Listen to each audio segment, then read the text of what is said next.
What's going on, guys? We are back yet again, and we are going to be finally reviewing the very first Warhammer 40,000 Space Marine 1 that came out on PS3, Xbox 360. Finally was able to play this game, especially after the amounts of fun I had with Space Marine 2. Now, again, if you guys, like me, got into Space Marine 2, then I highly recommend the first game, especially if you have a PC or PS3 or an Xbox 360. This game is not only worth a purchase, but it is worth your time.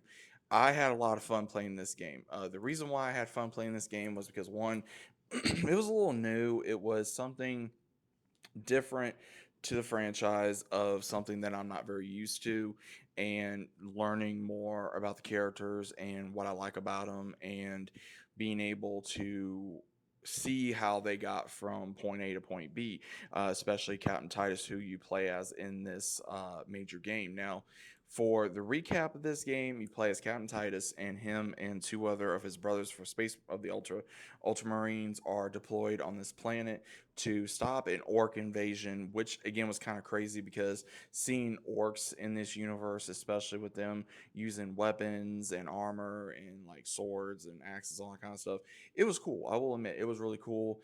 And you're trying to stop this armada, and you have the entire military that's on this planet getting annihilated, and it's up to three major soldiers to be able to kind of deplete this armada and take the charge to retake the planet.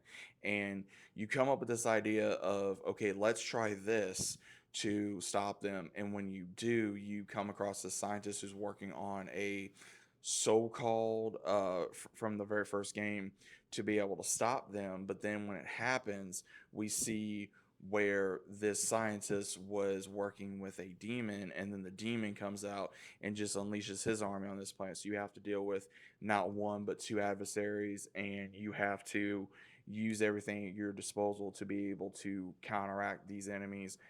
And it's crazy. I mean, I will say this again. This is really making me become more of a Warhammer fan. I've got introduced to Warhammer by a couple friends of mine, and they kept telling me over and over and over, "Play Warhammer, play Warhammer, play Warhammer."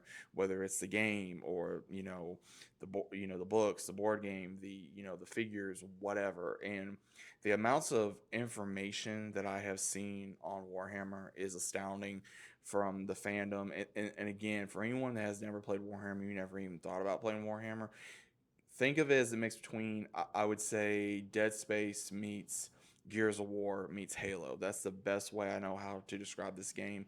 And this game was around before these games, or this franchise was around before these games ever existed, or those franchises existed. And I got love for Halo, I got love for Gears of War, but I'm starting to get more love for Warhammer because I had a lot of fun during this.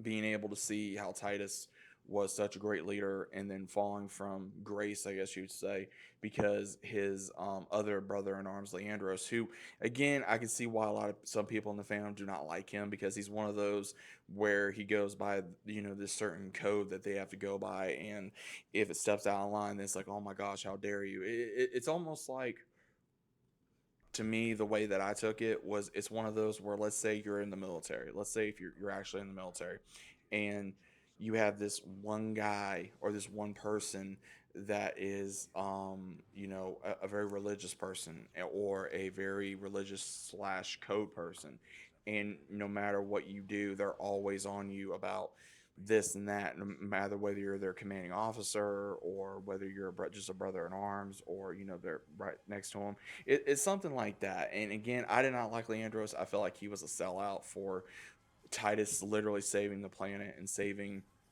these amounts of people, not only from the orc invasion, but also from this demon invasion. And I'm sitting here and I'm going, at like the very end of the game, I'm going, you bitch. It's like, why would you do that? But again, it really goes into the story of the second game. And it took more than 10 years, I think, for this game to come out, for Space Marine 2. And I'm glad that it did very well from what I'm seeing.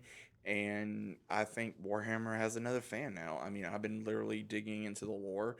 I've been digging into the characters. I've been digging, but there's a lot to go through, and it takes an amount of time from hours upon hours of videos that you can look up on the internet without even, putting a book, in your face about it if you wanted to. But this game has everything from drama, action, comedy, to blood and gore, to a good story, great character development, and a lot of fun. And again, it wouldn't surprise me if I go back to play this again or the second one again as well.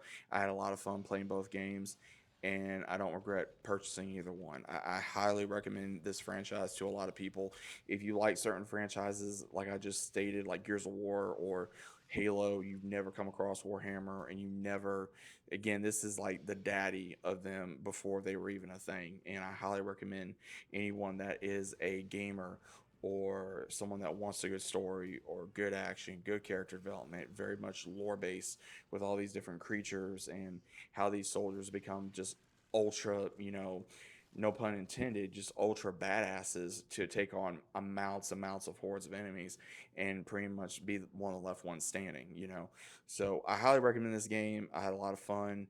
What do you guys think about it? Have you guys played Warhammer 40,000 Space Marine? Let me know if you guys think about it down in the comments down below. Hope you guys enjoyed. And as always, I'll be seeing you on the very next one.